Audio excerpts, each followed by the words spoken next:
இப்போது ஏபிசி அப்படின்னு சொல்லிட்டு 3 லெட்டர்ஸ் வந்து நம்ம வச்சுருக்கோம். இந்த 3லேருந்து நம்ம வந்து 2 வந்து செலக்ட் பண்ண போகிறோம். அதாவது இந்த ஏபிசிங்கிறத நான் பர்சன்ஸ் அப்படின்னு எடுத்துக்கிட்டால் இந்த 3 பேர்லேருந்து 2 பேரை நம்ம வந்து செலக்ட் பண்ண போகிறோம். ஸோ அது பர்முட்டேஷனில் எப்படி பண்ண போகிறோம், காம்பினேஷனில் எப்படி பண்ண போகிறோம் அப்படிங்கிறத பார்க்கலாம். ஸோ பர்முட்டேஷனில் எப்படி பண்ணுறோம் அப்படின்னா, இப்போ இதில் வந்து ஏதாவது 2 பேரை செலக்ட் பண்ணலாம். ஸோ ஏபி, ஏசி, பிசி இது எல்லாமே வந்து 2 பேராக செலக்ட் பண்ணியாச்சு. பட் என்ன பண்ணலாம், ஏபி அப்படிங்கிறதையும் இது வந்து ஒரு பர்முட்டேஷன் அப்படின்னா இந்த ஏபியை ரிவர்ஸில் பிஏ அப்படிங்கிறது வேறு ஒரு அரேஞ்ச்மெண்ட்டு. அதே போல் ஏசின்னு ஒரு அரேஞ்ச்மெண்ட் எடுத்துக்கிட்டிங்கன்னா அதுக்கு சிஏங்கிறது வேறு அரேஞ்ச்மெண்ட்டு. இங்கே வந்து சி ஃபஸ்ட் பிளேஸில் இருக்குது, ஏ செகண்ட் பிளேஸில் இருக்குது. அதே போல் பிசின்னு எடுத்துக்கிட்டிங்கன்னா அது சிபி அப்படின்னு எழுதலாம். இங்கே வந்து C first place and B second பிளேஸ்க்கு போயிடுது. ஓகேவா? அப்போ பர்முட்டேஷனில் எழுதும் போது நீங்கள் எடுக்கிற மெம்பர் வந்து நீங்கள் எடுக்கிற லெட்டர் வந்து ஃபஸ்ட் பிளேஸில் இருக்குதா செகண்ட் பிளேஸில் இருக்குதா அப்படிங்கிறதையும் நம்ம வந்து பார்க்கணும். அதாவது ஆர்டர், அதுக்கு பேர் தான் வந்து நம்ம ஆர்டர்னு சொல்லுவோம். ஏபி அப்படிங்கிறது ஒரு ஆர்டர்னு எடுத்துக்கிட்டால் பிஏ அப்படிங்கிறது வேறு ஒரு ஆர்டராக தான் இருக்குது பர்முட்டேஷனில். இதுவே காம்பினேஷனில் நீங்கள் செலக்ட் பண்ணும்போது எப்படி இருக்குன்னா, ஏபி அப்படின்னு சொல்லிட்டு ஏங்கிறத ஃபஸ்ட் பிளேஸில் பிஏ செகண்ட் பிளேஸில் போட்டிங்கன்னா திருப்பி பிஏன்னு போடுறோம் இல்லையா, அதாவது பி ஃபஸ்ட் பிளேஸில் ஏ செகண்ட் பிளேஸில். இது ரெண்டுமே வந்து சேம் மீனிங் தான்.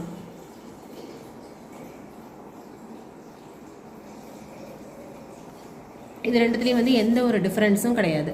அப்போ காம்பினேஷனில் நீங்கள் ஏபிங்கிறது எடுத்துட்டாலே போதும், இங்கே பிஏங்கிறது நீங்கள் இந்த அரேஞ்ச்மெண்ட்டை எடுக்கவே கூடாது. அதே போல் ஏ அண்டு சி இப்படி எடுத்தாலும் ஓகே தான், இப்படி எடுத்தாலும் ஓகே தான். அப்போ இதை நீங்கள் எடுத்துட்டீங்க அப்படின்னு சொன்னால் இந்த அரேஞ்ச்மெண்ட் வந்து எடுக்கக்கூடாது. நெக்ஸ்ட்டு பி அண்டு சி எடுத்தாச்சு. ஸோ இது எடுத்தாச்சுன்னா இந்த அரேஞ்ச்மெண்ட்டு நம்ம மாற்றி எழுதணும்னு அவசியம் இல்லை. இன்னும் டீட்டெயிலாக சொல்லணும்னா எப்படி சொல்கிறேன்னா, இப்போது பர்முட்டேஷனில் வந்து கொஷின்லேயே எப்படி கொடுத்துருப்பாங்கன்னா, இந்த 3 பேரில் 2 பேரை செலக்ட் பண்ணணும். அதில் ஃபஸ்ட்டாக செலக்ட் பண்ணவங்களுக்கு 1000 ருபீஸ் கொடுக்கணும், செகண்டாக செலக்ட் பண்ணவங்களுக்கு 500 கொடுக்கணும் அப்படின்னு சொல்லி நமக்கு வந்து ஒரு கண்டிஷன் கொடுத்துருப்பாங்க. அப்போ இங்கே ஏஏ ஃபஸ்ட்டு செலக்ட் பண்ணியிருக்கறதுனால இங்கே ஏக்கு வந்து 1000 ருபீஸ் கிடைக்கும், பிக்கு வந்து 500 ருபீஸ் கிடைக்கும். அதுவே நீங்கள் இந்த பிஏங்கிறத எடுத்துக்கிட்டிங்கன்னா இப்போ பிக்கு வந்து 1000 ருபீஸ் போயிடும், ஏக்கு வந்து 500 ருபீஸ் போயிடும். ஸோ இதுதான் வந்து பர்முட்டேஷனில் நம்ம கொடுக்குறது. இதுவே நீங்கள் காம்பினேஷன் எடுத்துக்கிட்டிங்கன்னா இங்கே எந்த டிஃப்ரென்ஸுமே இருக்காது. ஃபஸ்ட் அண்டு செகண்ட் பர்சன் 2 பேருமே எப்படி தான் இருப்பாங்கன்னா 2 பேருக்குமே ஈச் வந்து 1000 ருபீஸ் கொடுக்க போகிறீங்க. அப்போ அவங்களோட பிளேஸ், அந்த ஆர்டர் வந்து நமக்கு வந்து இங்கே முக்கியமே கிடையாது. நீங்கள் ஏபின்னு எடுத்தாலும் சரி, பிஏ அப்படின்னு எடுத்தாலும் சரி, 2 பேருக்குமே தான் எவ்வளோ தான் கொடுக்க போகிறோம் அப்படின்னா 1000 ருபீஸ் தான் கொடுக்க போகிறோம். அதனால தான் நமக்கு வந்து பர்முட்டேஷனில் நமக்கு வந்து இந்த ஆர்டர் வந்து ரொம்ப ரொம்ப இம்பார்ட்டன்ட். பட் காம்பினேஷனில் ஆர்டர் வந்து இம்பார்ட்டண்ட்டே கிடையாது. அரேஞ்ச்மெண்ட்ஸ் வந்து நீங்கள் எப்படி வேணாலும் எழுதிக்கலாம். ஸோ இன்னும் டீட்டெயிலாக சொல்லணும்னா நம்ம எக்ஸசைஸ் 6.3 பர்முட்டேஷன்ஸில் போட்டோம் இல்லையா, அதில் 5th கொஷின் நம்ம போட்டிருப்போம். எப்படி போட்டிருப்போம்னா, from a committee of 8 person in how many ways we can choose a chairman and vice chairman. So 8 பேர்லேருந்து நம்ம 2 பேரை செலக்ட் பண்ண போகிறோம். அதில் ஒருத்தர் வந்து சேர்மன், ஒருத்தர் வந்து வைஸ் சேர்மன் அப்படின்னு சொல்லியிருக்காங்க. நாட் ரிப்பீட்டட், அதாவது ஒருத்தருக்கு வந்து ஒரே ஒரு பொசிஷன் மட்டும்தான், இன்னொரு பொசிஷன் கிடையாது அப்படின்னு சொல்லியிருப்போம்.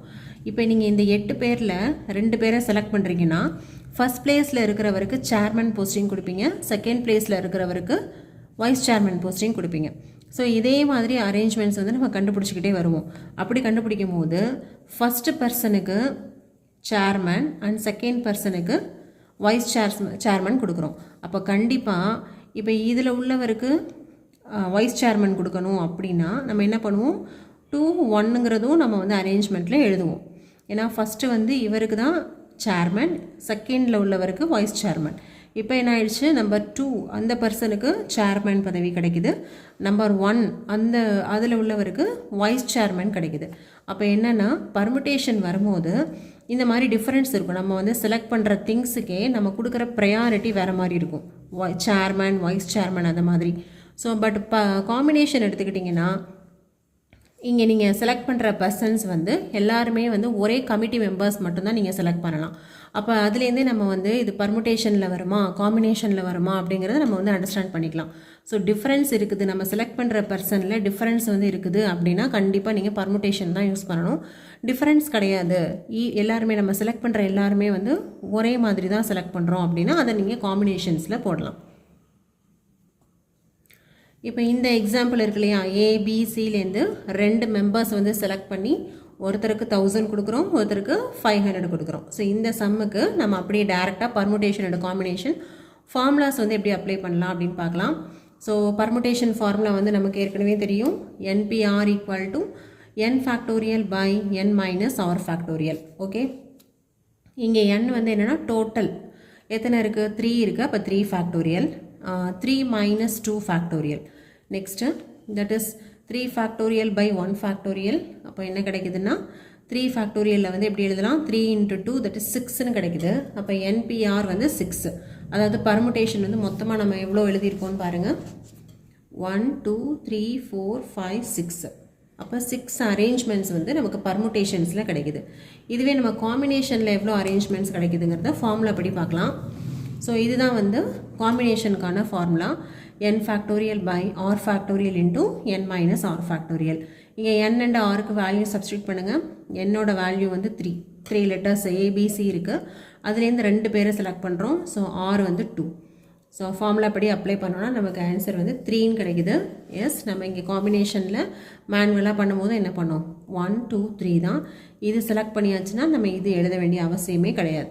ஓகே, இது ரெண்டுமே வந்து ஒன்று தான். இங்கே வந்து ஆர்டர் வந்து இம்பார்ட்டன்ட் கிடையாது. அப்போ நமக்கு காம்பினேஷனில் 3 அரேஞ்ச்மெண்ட்ஸ் தான் கிடைக்குது. இப்போது நமக்கு வந்து கொஷின் கொடுத்துருப்பாங்க. அந்த கொஷினில் வந்து நம்ம எப்படி இது வந்து பர்முடேஷனை சேர்ந்த கொஷினை, இதுக்கு வந்து காம்பினேஷனோட ஃபார்முலா யூஸ் பண்ணணும் அப்படின்னு எப்படி நம்ம வந்து கண்டுபிடிக்கலாம் அப்படின்னா, question will have particular rule for arrangement. இப்போ அரேஞ்ச்மெண்ட்டில் நம்ம ஏற்கனவே பர்முடேஷன்ஸில் பார்த்துருப்போம், வவ்வல்ஸ்லாம் ஒரு செட்டாக வரணும், மற்ற கான்சனன்ட்ஸ்லாம் தனியாக வரணும் அப்படின்னு பார்த்துருப்போம். இன்னும் சில சம்ஸில் பார்த்துருப்போம், ஃபஸ்ட்டு டிஜிட் வந்து 9ல் ஸ்டார்ட் ஆகி 0ல் முடியணும். அப்போ 9 and 0 வந்து ஃபிக்ஸட் தான், நடுவில் உள்ள நம்பர்ஸ்க்கு மட்டும் தான் நம்ம வந்து அரேஞ்ச்மெண்ட்ஸ் மாற்றுவோம். ஸோ அந்த மாதிரி கண்டிஷனோடு இருந்ததுன்னா அதெல்லாம் வந்து பர்முடேஷன் ஃபார்முலா நீங்கள் யூஸ் பண்ணிக்கலாம். அப்படி இல்லாமல் question will not have any particular arrangement. இப்போ இங்கே பார்த்த மாதிரி ஏபிசி 3 பேரில் 2 பேரை செலக்ட் பண்ணுறீங்க, ஆனால் 2 பேருக்குமே ஈக்குவல் ப்ரிஃபரன்ஸ் தான் கொடுக்குறோம், 2 பேருக்குமே 1000 rupees தான் கொடுக்குறோம். ஸோ அந்த மாதிரி கண்டிஷன் வரும்போது நம்ம வந்து காம்பினேஷனுக்கான ஃபார்முலா வந்து யூஸ் பண்ணிக்கணும்.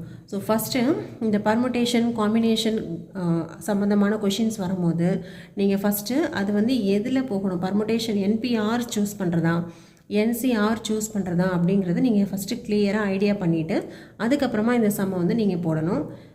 இதுதான் வந்து main difference for permutation and combination. Next வீடியோவில் நம்ம வந்து இதுக்கு தேவையான எக்ஸாம்பிள், இதில் உள்ள example sums and exercise sums வந்து நம்ம பார்க்கலாம். தேங்க்யூ ஃபார் வாட்சிங்.